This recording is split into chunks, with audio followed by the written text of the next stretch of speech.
Welcome to the Deep Dive, your shortcut to being well-informed. Today we're embarking on a pretty fascinating deep dive into citizenship for children born in Portugal. We've been looking at a really insightful source from Access Portugal, which is, a highly regarded resource for expats, new residents, and what it reveals about Portugal's, evolving approach to citizenship for kids born there to foreign parents is genuinely eye-opening. So our mission today, it's really to demystify these recent changes in Portuguese citizenship law. We want to pinpoint the specific eligibility criteria, sort of walk you through the process and highlight the big advantages this framework offers. We're aiming for, a clear, concise understanding. Try not to get tangled in all the dense legal jargon. And you might find some of these pathways quite innovative, maybe even a bit counterintuitive compared to, let's say, traditional citizenship models elsewhere. Okay, let's unpack this. So the source from Access Portugal makes it super clear. Portugal has significantly reformed its citizenship law for children born in the country to foreign parents, made it far more accessible in recent years. And this isn't some old rule, right? It's a relatively recent shift. What kind of national priorities or maybe societal shifts do you think this points to? That's a really good question, because it's not just a minor tweak, It feels like a fundamental shift in how Portugal views, birthright and integration. It really speaks to a conscious policy decision to embrace new populations, make sure children born on Portuguese soil have a clear path to full citizenship instead of being left in some kind of legal limbo. Right. It's a deliberate strategy, really, to open pathways in ways that, like you said, kind of set Portugal apart from a lot of other Western nations. Okay, so when we say more accessible, what does that actually look like on the ground for families? Yeah. Especially those maybe navigating a new country. Well, it means the system isn't super rigid. Instead of just one single narrow path, there are these distinct avenues designed to cover a wider range of family situations. Right, more flexibility. And this is where the details get really interesting. The source lays out several key conditions for eligibility, and some of them are quite different from what you might normally expect for citizenship. Absolutely. So a child born in Portugal can get citizenship if any one of these three main conditions are met. The first one is if at least one parent has legally resided in Portugal for at least 1 year at the time the child is born. Okay, 1 year legal residency for a parent beforehand. Got it. Then there's the second pathway.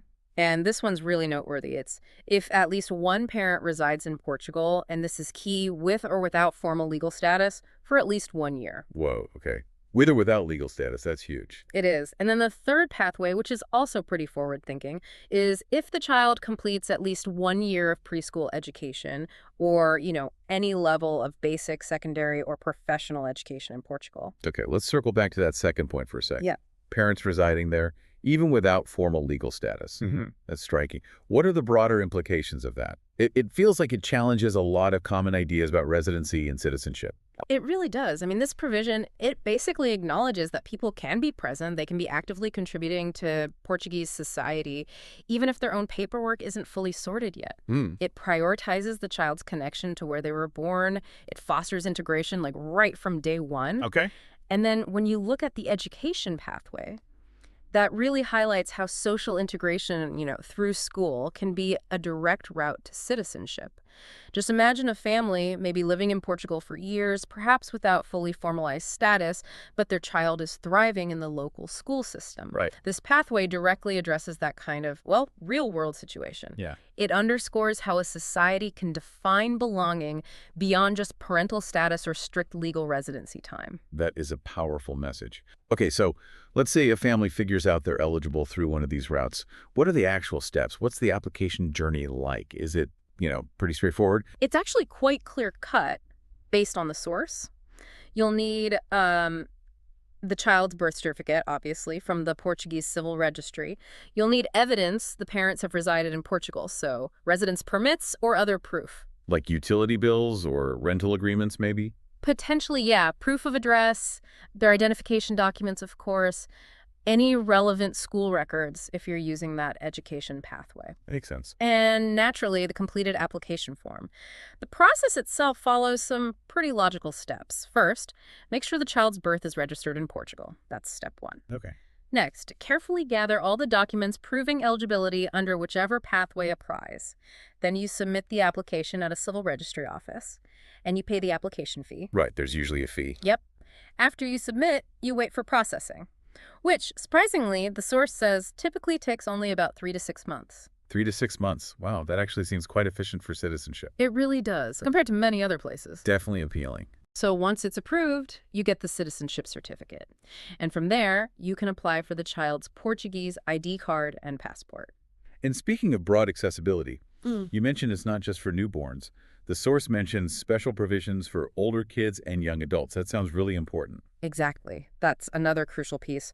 For those who were born in Portugal to foreign parents, right, if they've completed at least one cycle of basic or secondary education in Portugal, they can apply for naturalization. That's the process of getting citizenship without meeting the standard 5-year residency requirement that usually applies for adults. Ah, okay. So the education component can bypass the long residency rule. Precisely. This provision is aimed specifically at children and young adults born in Portugal, who've completed at least one level of schooling there, and this is important, have kept a connection to Portuguese society. Maintain ties. Right.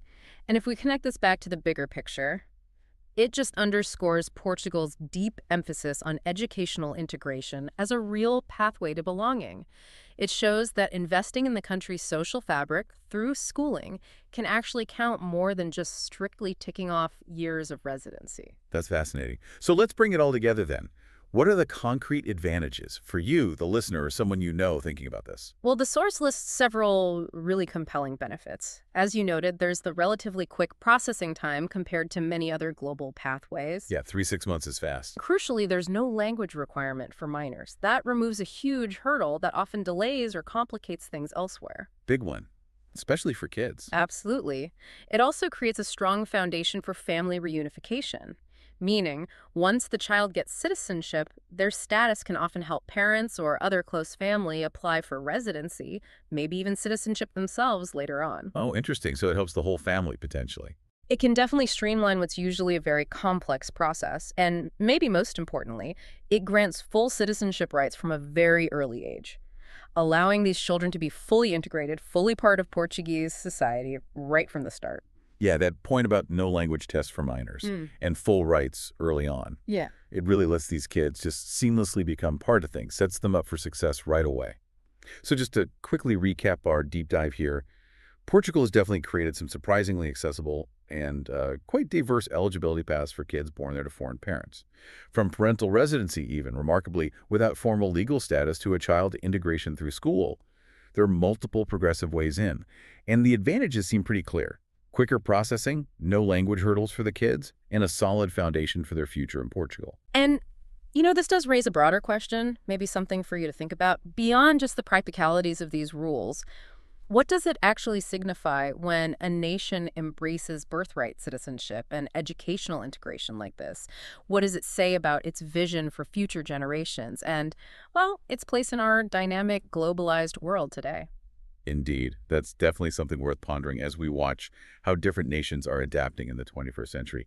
Thank you so much for joining us on this deep dive. We really hope this has given you a clear, concise understanding of Portuguese citizenship for children born there.